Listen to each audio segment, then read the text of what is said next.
continuer avec l'étude de l'épître de Paul aux Éphésiens. Donc, à travers ces séries de prédications expositoires, nous travaillons sur la doctrine de l'Église. Et en tant que peuple de Dieu, nous devons connaître notre identité en Christ et comprendre comment nous devons vivre pour la gloire de Dieu. Donc, je vous invite la lecture de la parole de Dieu, donc Éphésiens, chapitre 1, on va lire les versets 1 et verset 2, deux versets seulement. Donc, ainsi dit la parole du Seigneur. Paul, apôtre de Jésus-Christ, par la volonté de Dieu, aux saints qui sont en Éphèse, que la grâce et la paix vous soient données de la part de Dieu notre Père et du Seigneur Jésus-Christ. Donc, lorsque nous commençons à étudier un livre de la Bible, il est important de connaître les contextes dans lesquels ce livre a été écrit. Et ainsi que l'auteur, les destinataires et son objectif. Donc, voilà ces éléments qui sont essentiels lorsqu'on commence à étudier une lettre de la Bible ou bien un livre de la Bible. Ces éléments sont fondamentaux. Donc, commençons donc par les contextes. Pour nous situer dans quel contexte que Paul a écrit cette épître. Contexte social, religieux, économique. Parce que c'est ce qui va nous permettre dans les séries à venir à comprendre les textes dans lesquels nous serons enseignés. Donc, premièrement, au premier siècle, l'Empire romain dominait une grande partie du monde connu de l'époque. Et offrant une période de stabilité, une période de paix, de sécurité qui faisait que le commerce et la circulation des idées avançaient dans différentes localités.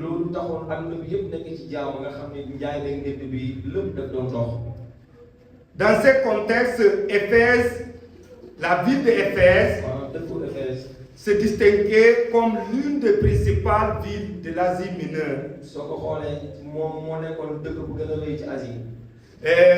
Située dans l'actuelle Turquie. Éphèse était un important centre commercial avec une porte très active et plusieurs routes qui le reliaient à l'intérieur du continent.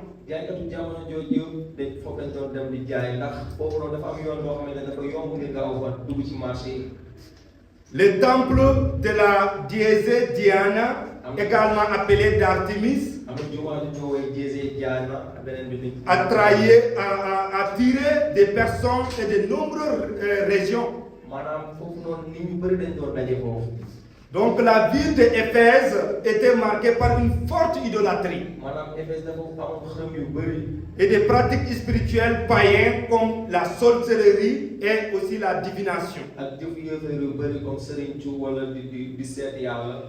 Et c'est dans cet environnement influencé profondément la vie morale et culturelle de la population de cette ville. C'est dans ce contexte que l'évangile arrive à Éphèse. Par la prédication de l'apôtre Paul. Les contextes de la lettre, c'est acte 19, acte 18, acte 19, surtout 19. On voit que Paul, lors de ses voyages missionnaires, il arrive en Éphèse. D'abord, il y avait un disciple qui était passé par là. Mais ce disciple, il enseignait, il connaissait que le baptême de Jean. Et le baptême de Jean, c'était par rapport à la repentance. Donc, lorsque Paul arrive à la ville de l'Éphèse, il dit aux gens, s'ils avaient déjà écouté parler de Jésus. Les gens disent non, nous on connaît seulement, on ne sait même pas qui est Jésus, on connaît seulement le baptême de Jean. Et ainsi Paul commence à partager la bonne nouvelle. Et il commence à enseigner, il y a eu des gens qui se sont convertis, baptisés. Comme Paul, toutes les villes qu'il arrivait, il allait dans les synagogues. Parce qu'en Éphèse, cette ville, c'était une ville païenne, mais il y avait aussi des juifs qui habitaient. Il y avait des synagogues partout. Donc, ce qui permettait que Paul arrivant, il va dans la synagogue pour commencer là aussi à partager avec les croyants, les juifs. Mais Paul n'a pas été reçu. Et de ce fait, il est obligé de quitter. Et qu'est-ce que Paul va faire? Il va chercher une école d'un certain nommé Tyrannus. Et c'est là que Paul va commencer ce ministère de prédication et de discipulat pour faire des disciples pour Christ. Et Paul travaille là dans cette école pendant 2 ans, prêchant l'évangile. Et le texte sacré nous dit que c'est là qu'il y a eu des conversions. Des gens sont repentis et l'évangile commençait à avancer. Mais vous savez une chose, quand la parole est prêchée et que l'évangile commence à avancer, il y a l'opposition. Toujours. Donc, il commence à avoir de fortes oppositions. Mais Paul continuait à prêcher la parole. Et ce qui fait que il y a eu, après les gens qui ont des miracles, parce que Dieu accompagne son œuvre aussi avec des produits, surtout à l'époque où l'évangile devait aller de l'avant. Et à travers de quoi? Par la puissance de Dieu.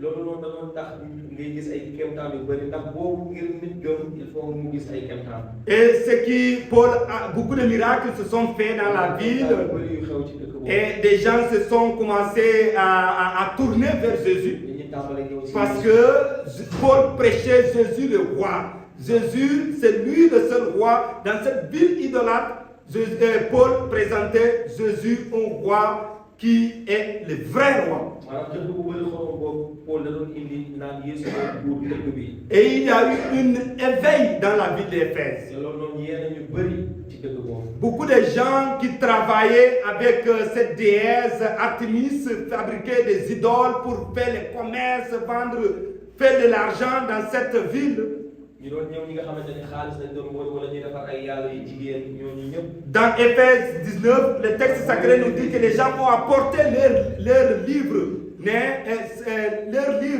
L'évaluation de ce matériel-là, c'est pratiquement 50 000 pièces d'argent.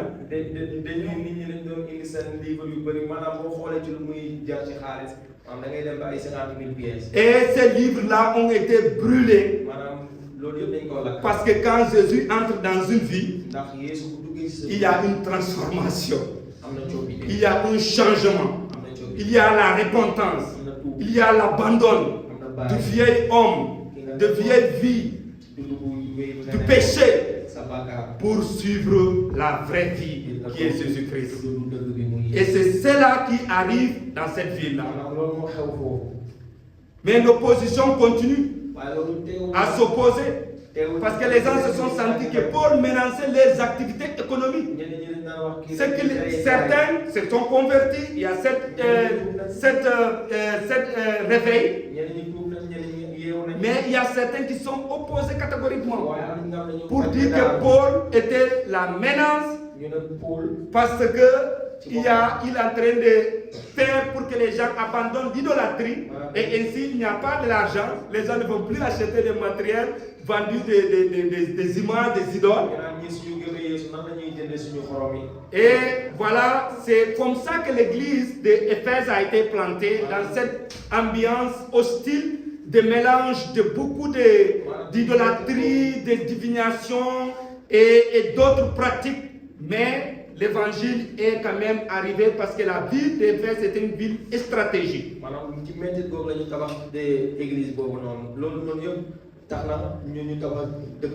Paul savait que si l'église naît là, beaucoup de régions de l'Asie mineure pouvaient être atteintes aussi. C'est pour cela qu'il a investi son temps à Éphèse. Et maintenant, plus tard, parce qu'après Paul était maintenant, il est retourné à Jérusalem, il est arrêté là-bas, maintenant on l'a emprisonné. Paul a été conduit de Césarée jusqu'à, d'abord il a passé en prison à Césarée, après il a été conduit à Rome. Et pendant le voyage de Rome, quand vous lisez le livre des Actes, on voit que Paul même a fait un naufrage en cours de route parce qu'il était en train d'amener, parce qu'il a fait appel à César, qui était l'empereur. Donc Paul arrivé à Rome, il a été emprisonné et c'est à partir de là Paul travaille pour écrire. À Césarée aussi il avait écrit, mais à Rome il continue son travail d'écrire aux églises qu'il a plantées quand il était libre. Pendant ses voyages missionnaires, il a planté des églises. Maintenant, une fois qu'il ne pouvait plus, il n'avait pas la liberté, il était en prison. Il y a des frères qui venaient les visiter. Et c'est là que Paul a rédigé les lettres. Les lettres les lettres que nous avons, c'est là qu'il les a rédigées. Éphésiens, c'est une des lettres de prison. Mais quand on voit l'épître des Éphésiens, mais on voit que comment quelqu'un qui est en prison parle de cette façon. Quelqu'un qui n'a pas la liberté, quelqu'un qui est avec les chaînes, quelqu'un qui est vraiment 24 heures surveillé, quelqu'un qui n'a pas la liberté. Mais Paul savait que malgré la prison, il avait sa liberté en Christ. Parce que celui qui est en Christ, ce n'est pas les chaînes de ce monde qui peuvent te retenir. L'Esprit de Dieu ne peut être jamais emprisonné. Et c'est cet esprit qui parlait en Paul. Et c'est pour cela que Paul avait l'assurance, malgré ses défis. Il a écrit l'épître. Et en écrivant l'épître aux Éphésiens, Paul, ici dans cette épître, il va passer certains thèmes qui sont importants qu'il va dégager dans cette épître. Et l'un des thèmes que Paul va enseigner ici, donc il va parler d'abord il va parler l'église au ciel et l'église sur la terre. Pour que Paul va parler du plan éternel de Dieu pour le salut de son peuple, de son église. Et Paul va dire que ce plan de Dieu souverain, ce plan éternel de Dieu pour l'église, et il va ressalter aussi la souveraineté de Dieu et sa grâce. Donc Paul disait que l'église a été choisie. L'église, ce n'est pas une création humaine. L'église, ce n'est pas une invention humaine. Mais l'église est bien le peuple de Dieu choisi avant la fondation du monde. Paul dit que Dieu a choisi son peuple avant la fondation du monde. Aujourd'hui, tu es devenu chrétien. Ce n'est pas parce que Dieu t'a vu quelque part, parce qu'il t'avait choisi avant qu'il ne crée le monde. Même quand on marchait loin de sa face, au temps venu, Dieu par sa grâce, il a manifesté et il nous a sauvés. Et ce plan éternel de Dieu, ce n'est pas basé sur le mérite. Mais c'est basé uniquement par l'amour de Dieu. C'est à cause de l'amour de Dieu que Dieu nous a choisis. Et Paul va parler aussi de la rédemption par le sang de Jésus-Christ. Il va parler dans cette épître du pardon du péché. Il va parler de la réconciliation avec Dieu. Il va expliquer aussi que le Saint-Esprit est seul les croyants c'est lui qui garantit notre héritage éternel. C'est lui qui est notre gage. Ton salut ne dépend pas de toi. Ton salut dépend du Seigneur. Donc si ton salut dépend du Seigneur, donc tu ne peux pas vouloir aujourd'hui tu es sauvé et demain tu dis que moi je m'en vais. Le salut c'est garanti par le Saint-Esprit. C'est Dieu qui le scelle. Quand Dieu sauve quelqu'un, il met son tampon sur lui. Il garantit cette personne qu'il va vivre avec lui. Mais Paul va souligner dans le chapitre 3 sur l'unité de l'Église.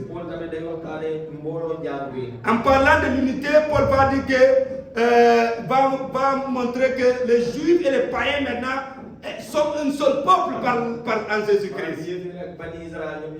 Il n'y a plus de séparation parce que dans l'Ancien Testament, si tu n'es pas fils d'Abraham, si tu n'étais pas juif, tu ne faisais pas partie de la famille de Dieu. C'est vrai qu'il y a eu des cas exceptionnels, Rahab, Ruth, mais certaines femmes qui ont été intégrées à la famille.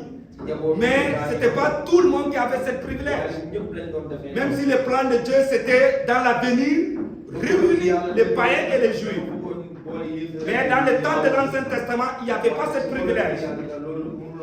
Mais avec la venue de Jésus, maintenant cette barrière qui sépare juifs et païens s'est brisée. Parce que la croix de Christ unifie. Aujourd'hui, juifs et non-juifs, nous sommes tous enfants de Dieu par la croix parce que nous avons la foi en Jésus-Christ. Et Paul va aussi parler de la nouvelle identité de l'Église. Et il va dire que la façon que Dieu nous appelle, nous sommes appelés à vivre dans la sainteté. Parce que dans les premiers versets, Paul va parler de théorie, de la doctrine proprement dit. Mais après, il va commencer à parler maintenant de la pratique, la vie de l'Église, l'Église sur terre. Comme peuple de Dieu, comment nous devons vivre la foi, Jésus. Et c'est pour cela qu'il va parler des relations familiales. Il va aussi ressalter les combats spirituels vers le chapitre 6. Comment on doit vivre et comment on doit lutter. La vie chrétienne, c'est une vie de lutte tous les jours.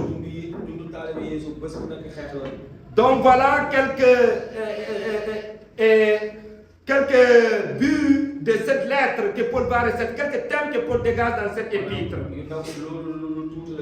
Donc c'est pour cela que je voudrais parler rapidement.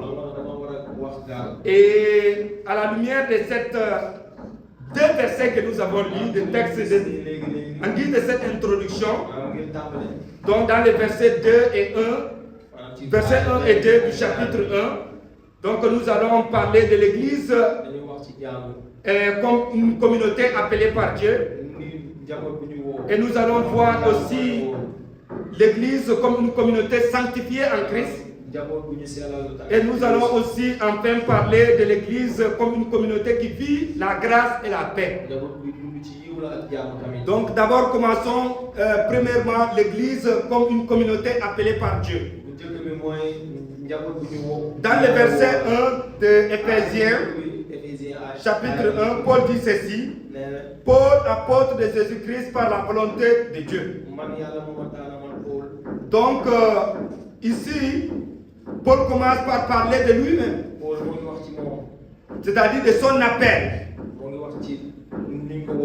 En parlant de son appel, Paul ne met pas en avance, il ne met pas en avance son propre, comme il méritait cet appel. Mais il laisse bien entendre que son appel, ça a sa source en Dieu lui-même. C'est Dieu qui l'a appelé. Ce n'est pas lui qui a décidé de venir à Dieu, mais c'est Dieu qui est allé à sa rencontre. C'est pour cela d'ailleurs quand on dit que je me suis converti, ou bien je suis venu à Jésus, ou bien j'ai accepté Jésus, ce n'est pas des termes corrects. Parce que ce n'est pas nous qui venons. C'est Dieu qui nous appelle. C'est Dieu qui nous amène à lui. Parce que notre désir avec notre chair, c'est toujours vivre loin de Dieu. Mais quand Dieu qui vient à notre rencontre, et Jésus a dit cela, ce n'est pas vous qui m'avez choisi, c'est moi qui vous ai choisi. C'est Dieu qui nous appelle. Donc, c'est Dieu qui nous convertit. C'est Dieu qui nous amène à lui. Parce qu'il est souverain. Et Paul dit ici qu'il est appelé par la volonté de Dieu. Et quand Paul se réfère ici à la volonté de Dieu, dans ces premiers versets, ce n'est pas une question de choix sur ce qu'il va faire ou ce qu'il ne doit pas faire. Parce que dans notre milieu chrétien, quand on parle de la volonté de Dieu, c'est toujours, on réfère sur les choix qu'on doit faire. Sur le travail, quel travail je dois faire, est-ce que ça c'est bon, est-ce que ça c'est travail et l'autre, est-ce que c'est la volonté de Dieu. Ceux qui ne sont pas encore mariés, cette femme ou bien cet homme que je vais me marier, est-ce que c'est la volonté de Dieu? C'est dans les champs de choix. Mais Paul n'a pas ce type d'idée ici quand il parle de la volonté de Dieu. Paul, quand il parle de la volonté de Dieu ici, c'est par rapport, c'est-à-dire au choix que Dieu est, par rapport au plan éternel de Dieu. La volonté de Dieu qui Paul répère ici, c'est par rapport au plan de sauvetage. Au plan de sauvetage que Dieu a destiné depuis l'éternité pour son peuple. Et parmi des milliers de personnes, Dieu a choisi Paul pour être l'apôtre des païens. Pour pouvoir amener les païens à la connaissance du roi de rois Jésus-Christ. Donc la volonté de Dieu ici réfère à ce plan de sauvetage. Et Paul, on sait qui il est. Paul, comme je l'ai dit, ce n'est pas lui qui a choisi Jésus. Mais c'est Jésus qui l'a choisi. Paul, il va parler de ça dans Galates. Il va parler de sa conversion. Il va dire que lui, il était zélé pharisien.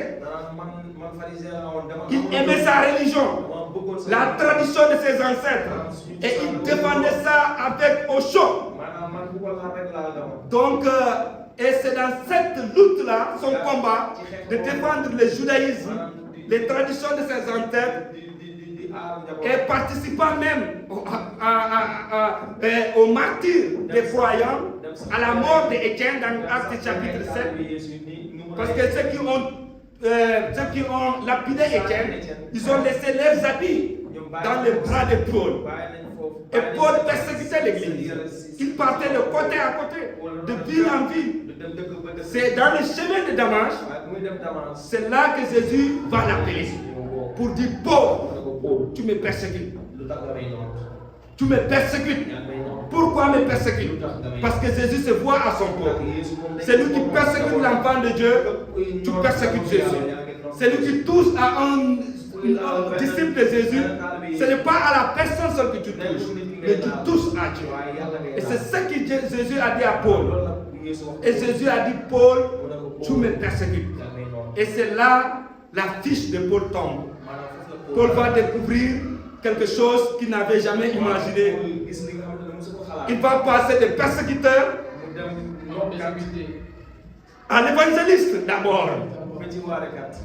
Donc, il commence à évangéliser. Parce que Jésus va lui montrer maintenant la vraie chemin. Et Jésus va lui montrer pourquoi il l'a choisi. Maintenant, il va devenir témoin du nom de Jésus. Témoin, c'est. Donc, ainsi, la vie de Paul va changer radicalement. Maintenant, il est prêt pour souffrir pour Christ. Et c'est cet homme, autrefois, qui était contre Jésus, qui va devenir maintenant ambassadeur de Christ pour annoncer la bonne nouvelle et pour bénir des millions et des millions de personnes dans le monde par les dons qu'il a reçus et par la vocation du Saint-Esprit pour parler de la parole. C'est Dieu qui est à l'initiative de notre appel. Ce n'est pas nous, ce n'est pas toi. L'Église existe parce que Dieu appelle des hommes et des femmes pour lui. Si Dieu n'appelait pas, si Dieu ne nous avait pas appelés, nous ne serions pas là. Mais c'est Dieu qui nous a appelés. Mais pourquoi Dieu nous appelle? Je veux mentionner 3 choses.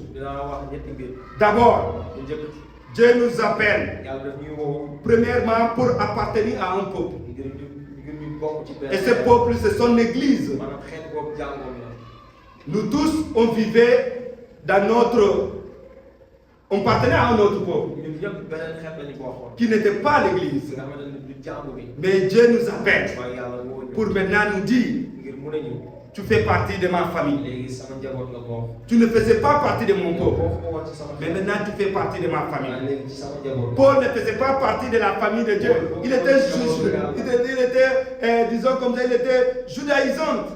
Il était, parce qu'il n'était pas disciple de Jésus. Vous savez que le christianisme est né à partir du judaïsme. Et Paul maintenant est venu pour faire partie du peuple de Dieu, de l'église de Christ. Et le texte sacré nous dit dans Colossiens 3, 15, il nous dit, le verset dit: à laquelle vous avez été appelés pour former un seul corps. C'est Dieu qui nous a appelés pour faire partie de son corps. Et le corps, c'est l'église. C'est le peuple de Dieu. Dieu nous appelle pour faire partie de sa communauté. Donc Dieu nous appelle pour vivre avec son peuple ensemble. Voilà pourquoi Dieu nous appelle. Premièrement donc, c'est pour que nous puissions appartenir à un peuple. Et ce peuple appelé Église. Nous étions tous parmi des différents peuples. Mais aujourd'hui, on fait partie du peuple de Dieu. On fait partie de la famille de Dieu. On fait partie de l'Église. Voilà où maintenant nous apprenons une autre manière de vivre la vie. Pas comme avant, mais maintenant selon les perspectives diverses. Donc voilà, deuxièmement, pourquoi Dieu nous appelle? C'est pour nous relationner avec Jésus, pour avoir la communion avec Christ. Le texte de 1 Corinthiens 1:9 dit: Dieu est fidèle, lui qui vous a appelé à la communion de son Fils, Jésus-Christ notre Seigneur. Donc Dieu nous appelle pour avoir une vie de relation. Dieu ne t'a pas appelé pour que tu vives isolé, mais que tu vis en communion avec Jésus. Non seulement en communion avec Jésus, mais aussi en communion avec tes frères et sœurs, avec l'ensemble du peuple de Dieu, avec la communauté des élus. Donc c'est pour cela que l'Église c'est une famille. Parce que l'Église c'est la famille de Dieu qui vit en communion avec Jésus, mais aussi en communion entre la famille, où nous expérimentons cette grâce, la bénédiction du Seigneur, où on apprend vraiment qu'est-ce que être famille. Donc Dieu nous appelle pour nous donner une famille, faire partie du peuple de Dieu, mais aussi pour nous relationner avec lui, mais avec son peuple. Avant, nous tous, on ne connaissait pas les uns les autres. Mais aujourd'hui, en Christ, Dieu nous permet de se connaître, vraiment de vivre ça. de vivre l'église. Et des millions de personnes qu'on va rencontrer au cours de notre vie qui partagent la même foi, on est la famille en Christ. C'est là la beauté de l'évangile. Elle unifie, elle nous donne une famille élargie, une famille qui nous aime plus que nos parents, une famille qui nous aide plus que nos parents, une famille qui nous comprend plus que nos parents biologiques. Parce que l'église, c'est la famille de Dieu. Et quand on comprend cela, on vit pour honorer Christ. Et troisièmement, pourquoi Dieu nous appelle? Dieu nous appelle pour témoigner et servir. Dieu a appelé Paul pour qu'il appartienne à une famille, à son peuple, l'église, pour avoir une relation avec Christ, communion avec Christ, mais aussi pour témoigner et servir. Paul a appelé les croyants d'Éphèse aussi dans cette même dynamique. Dieu a appelé les Éphésiens pour appartenir à la famille de Dieu, pour avoir une relation avec Christ, mais aussi pour servir et pour témoigner Christ. Là, c'est la mission de l'Église. L'Église est appelée pour servir. Et nous devons comprendre cela. Donc, notre appel implique cette responsabilité.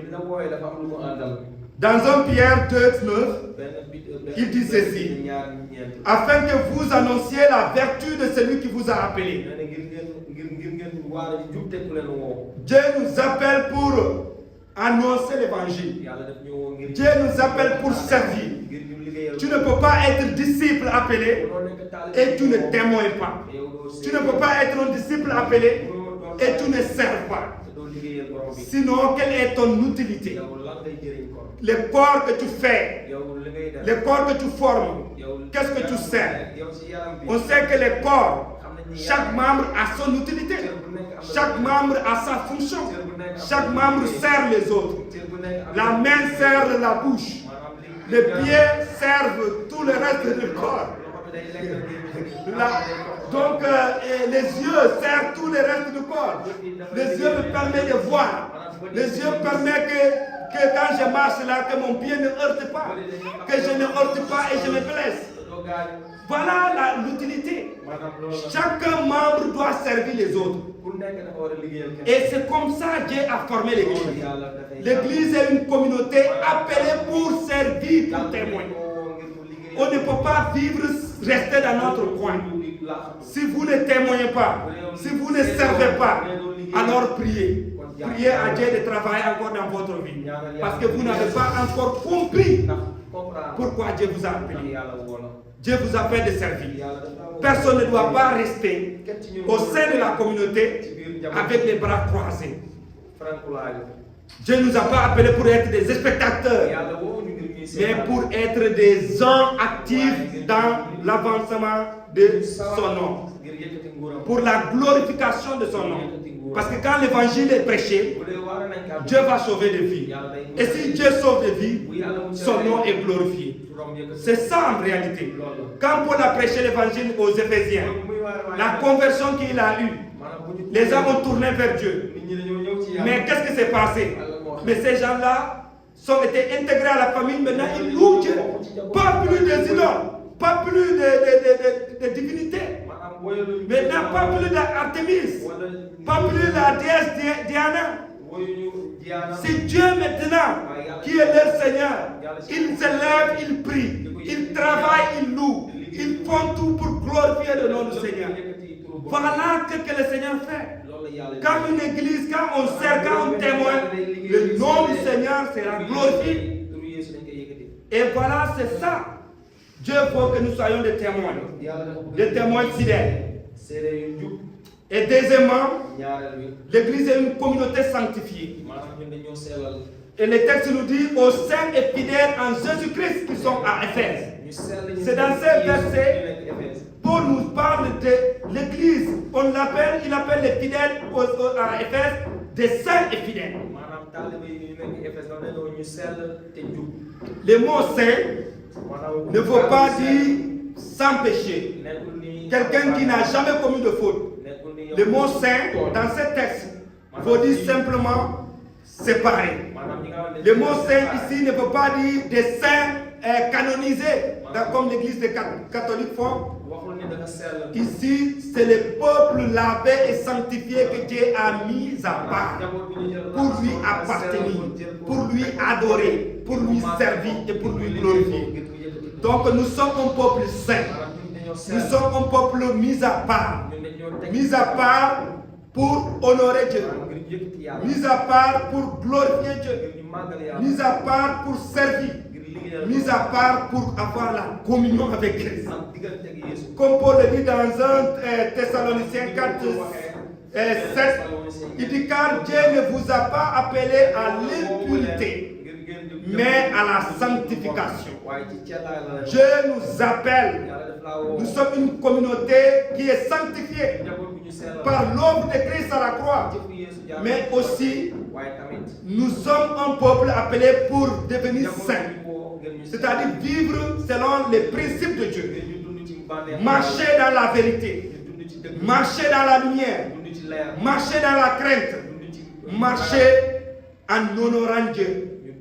Ephésiens 4, verset 1 dit marchez d'une manière digne de votre vocation qui vous a été donnée. Dieu nous a donné une vocation et nous devons marcher d'une manière digne. Comment marcher d'une manière digne si ce n'est vivre dans la sainteté, si ce n'est vivre, abandonner le péché, si ce n'est abandonner notre vieil homme? Nous ne pouvons pas continuer, si nous sommes en Christ, nous ne pouvons pas continuer à vivre comme avant. L'appel de Dieu engage une vie de sainteté. Dieu veut mettre en nous une vie qui glorifie son nom. Parce que quand on vit dans le péché, est-ce qu'on glorifie Dieu? Dieu est saint. Il nous a mis à part. Mais il nous dit de vivre aussi dans la sainteté. Et cela, c'est un exercice tous les jours. Par la prière, par la lecture de la parole. C'est ainsi seulement que nous pouvons avoir une vie de sanctification. Avoir la crainte de Dieu. Dieu veut que nous soyons toujours des hommes et des femmes qui vivent dans la sainteté. Quelqu'un qui vit dans le péché, il n'honore pas Christ. Quelqu'un qui vit dans le péché, il ne rend pas un bon témoignage pour Jésus, ni le peuple de Dieu. Nous sommes appelés à marcher dans la lumière. Dieu nous a fait sortir des ténèbres de péché, de notre vieil homme, de vieilles pratiques, de la cupidité. Dieu nous appelle maintenant dans sa lumière. Et si nous sommes des enfants de lumière, nous devons marcher dans la lumière. Et troisièmement, pour terminer, l'Église est une communauté qui vit dans la grâce. Paul termine dans ces versets. Il dit ceci: que la grâce et la paix vous soient données de la part de Dieu notre Père et du Seigneur Jésus-Christ. Ici, c'est une bénédiction que Paul adresse à la communauté. La grâce et la paix. D'abord, qu'est-ce que la grâce? La grâce, de façon simple, c'est la faveur imméritée. Et tout ce que Dieu fait, il le fait par sa grâce. C'est par la grâce qui nous a sauvés. C'est par la grâce qui nous a cherchés. C'est par la grâce qu'il nous soutient aujourd'hui. Sans la grâce, on ne peut pas vivre. Sans la grâce, on ne peut pas honorer Christ. Toutes les bénédictions que Dieu nous donne et toutes les faveurs que nous avons de la part de Dieu, c'est le fruit de sa grâce. Donc la grâce de Dieu, c'est quelque chose indispensable pour la vie de l'Église. Nous avons besoin de plus de grâce. pour continuer à marcher et à adorer Jésus. Donc, Dieu veut beaucoup de grâce sur nous. Il nous a donné, mais on a besoin encore. Et ces besoins se fait toutes les fois que nous cherchons Dieu. Par la prière, en reconnaissant notre manquement, en reconnaissant notre nécessité de plus de Dieu. Chacun de nous doit avoir ça dans son cœur. J'ai besoin plus de Dieu. Tu as Dieu dans ton cœur, tu as Jésus dans ton cœur, mais tu as besoin de plus de lui, encore et encore. Parce que plus on connaît Jésus, plus on va être transformé. Plus on avance dans la grâce, plus nous sommes changés. Parce que en connaissant Jésus, Dieu nous transforme quotidiennement. Et c'est cette transformation qu'on a besoin. Mais si on ne comprend pas la grâce, on va vivre pour nous. Dans notre vieil homme, dans la chair. Et ce n'est pas ça que Dieu nous appelle. Dieu veut plus de grâce et plus de bénédiction. Et Paul dit encore le deuxième mot qu'il utilise, c'est la paix. Paul sujet de l'église, la paix. Mais la paix qu'il fait question ici, d'abord dans une première temps, c'est une paix spirituelle. D'abord la paix avec Dieu. Parce que nous étions tous rebelles contre lui.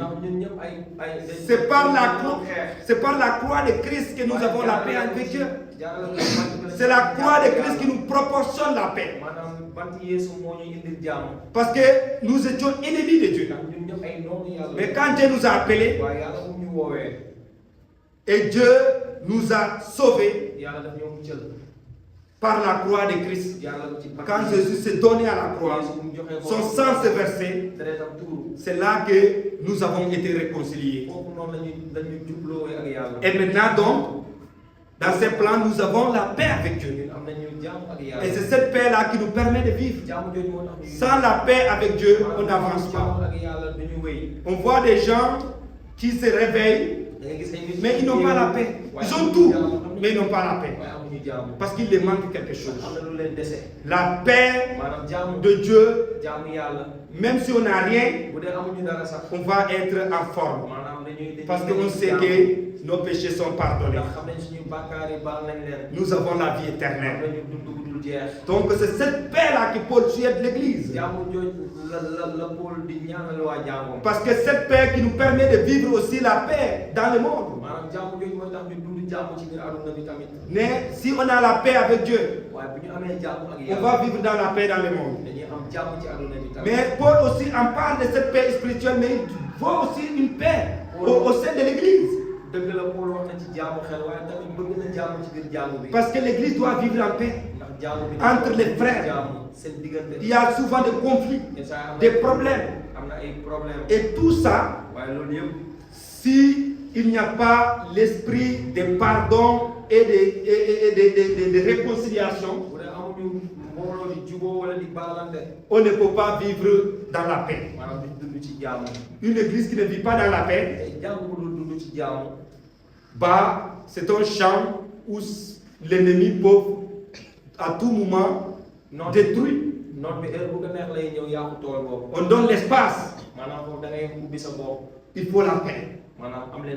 Et cette paix, c'est en gardant les commandements de réciprocité. Chacun de nous pardonnant, chacun de nous acceptant de l'autre, chacun de nous soutenant l'autre, priant les uns les autres, pardonnant les uns les autres, visitant les uns les autres, aimant les uns les autres. C'est ça qui nous permet de maintenir la paix entre les frères. On ne doit pas être des croyants qui cherchent des conflits, qui cherchent des problèmes. Nous ne sommes pas des peuples conflictuels. Nous sommes un peuple de paix. Et cette paix, nous le prenons de Christ. Et nous devons le vivre avec Dieu, mais aussi avec notre frère et soeur. Et nous devons le manifester dans le monde. Parce que c'est cette paix que le monde aussi a besoin. La paix de Christ, la paix de Dieu. Le monde a besoin de la paix de Dieu. Parce que quand on connaît cette paix, on va vivre mieux. Pour la gloire de Dieu.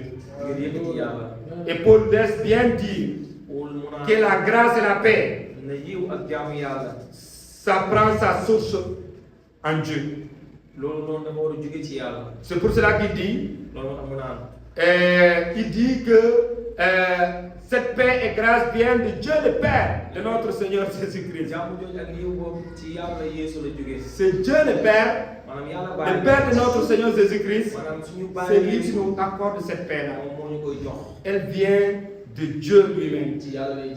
Et nous devons comprendre cela.